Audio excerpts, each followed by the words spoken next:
चले आवाज। ओ थांबा, क्या हुआ? टिकट के लिए पैसे निकालने भूल गया।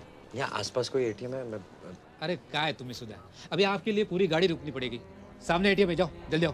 2 मिनट। जाओ।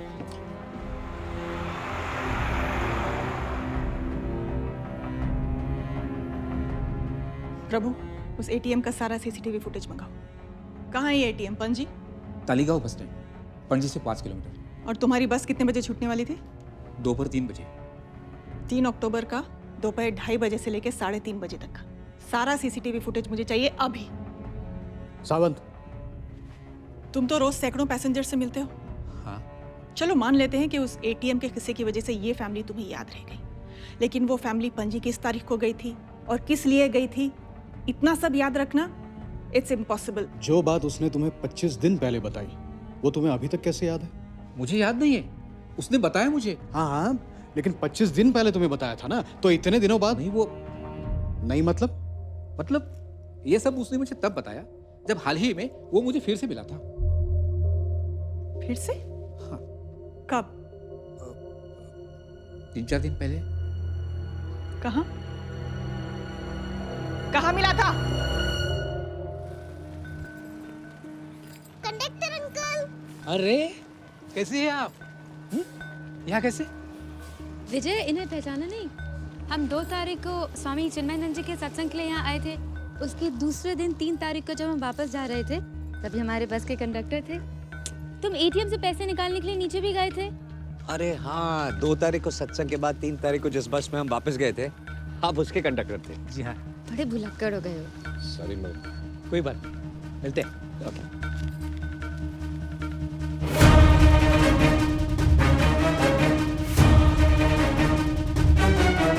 अरे बासु साहब, शो शुरू हो गया? अरे आप? नहीं, अभी टाइम है। आपकी फैमिली कहाँ है? नहीं, आज मैं अकेला आया। अच्छा। तो 2 तारीख को सत्संग था ना, इसलिए फैमिली साथ में आई थी।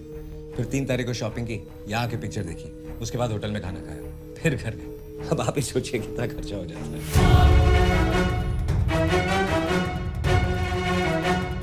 दिनकर, 2 तारीख को जब हम तुम्हारी बस में सत्संग के लिए पणजी गए थे, तुमने हमसे पैसे नहीं लिए थे, लेकिन आज ऐसा नहीं चलेगा। आज पैसे लो और टिकट दो। क्या सालगांवकर साहब आप भी? हाँ भाभी जी, अब आप ही बताइए। अरे ये क्या बोलेगी? पैसे लो, टिकट दो, चलो। बहुत दिन के बाद आए सर। बहुत दिन कहाँ, हम 2 तारीख को आए थे ना सत्संग के लिए पणजी। अब तब आए थे ना, एग्जैक्ट डेट बोलूं तो सत्संग के 1 दिन बाद, 3 अक्टूबर। जी हाँ। Thank you sir. 3 हफ्ते? मैंने तुम्हें कहा था ना मैं सत्संग के लिए जा रहा हूँ पणजी। उसके लौटने के अगले दिन बाद ही मैंने तुम्हें ये भरने के लिए कहा था। हाँ। कब गया था मैं पणजी? ये 2 अक्टूबर शनिवार को। हाँ। कब गया था? 2 अक्टूबर शनिवार को। और लौटा कब? 3 अक्टूबर रविवार को। हाँ, लौटे 3 अक्टूबर रविवार को। उसके अगले दिन 4 अक्टूबर सोमवार को मैंने तुम्हें यह भरने के लिए कहा था। हाँ। तो जाओ भरो। उसके दिखाए शब्दों से दूसरे राजा का मन परिवर्तन हो गया। इस कहानी का तात्पर्य यह है कि क्षमाशीलता यानी हमें दूसरों को माफ करने की शक्ति प्राप्त कर लेनी चाहिए। Good, very good. लेकिन ये कहानी तुमने कहाँ सुनी? मैंने कहा था ना आपको, हम गए थे पणजी स्वामी चिन्मयानंद जी के सत्संग में। कब? अरे अंकल भूल गए क्या? 2 तारीख को गए थे, शनिवार था, और 3 तारीख को वापस आए। वही सुनी मैंने ये कहा। ओके स्वामी चिन्मयानंद। जी स्वामी जी। मेरे अनुयायी मेरे प्रवचनों की वीडियो रिकॉर्डिंग करते रहते हैं और उसे डीवीडी के माध्यम से भक्तगणों को उपलब्ध कराते रहते हैं। भक्तगण उसकी बुकिंग कर सकते हैं और 2 हफ्ते के अंदर भक्तगण उसे आश्रम से ले सकते हैं। मैंने 2 तारीख के प्रवचन की बुकिंग लिस्ट देखी है, लेकिन उसमें विजय सालगांवकर का नाम नहीं है। ठीक है, thank you so much. Possible है कि उसने किसी दूसरे नाम से डीवीडी बुक की होगी। हाँ पॉसिबल है, लेकिन उससे ये तो नहीं साबित होता ना कि वो 2 और 3 तारीख को पणजी में नहीं था। हाँ मैडम, आईसीआईसीआई बैंक के एटीएम का सीसीटीवी फुटेज।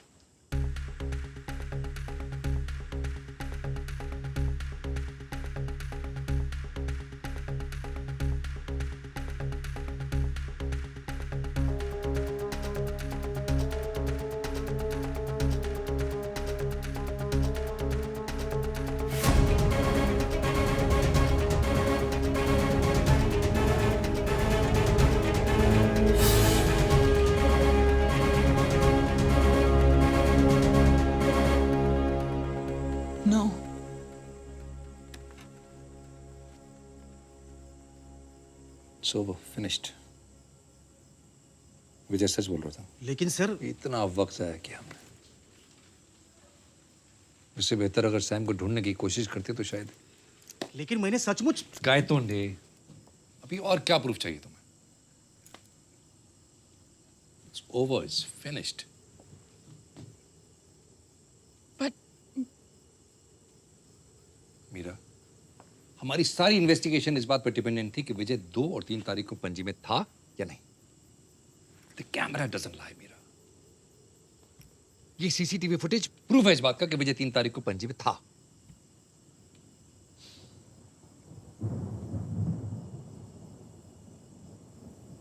विजय 3 तारीख को पणजी में था।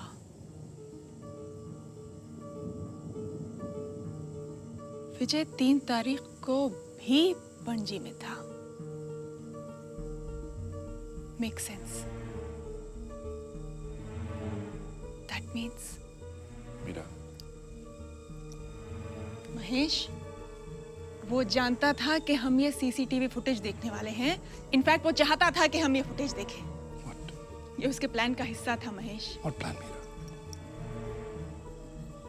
बहुत बढ़िया प्लान था।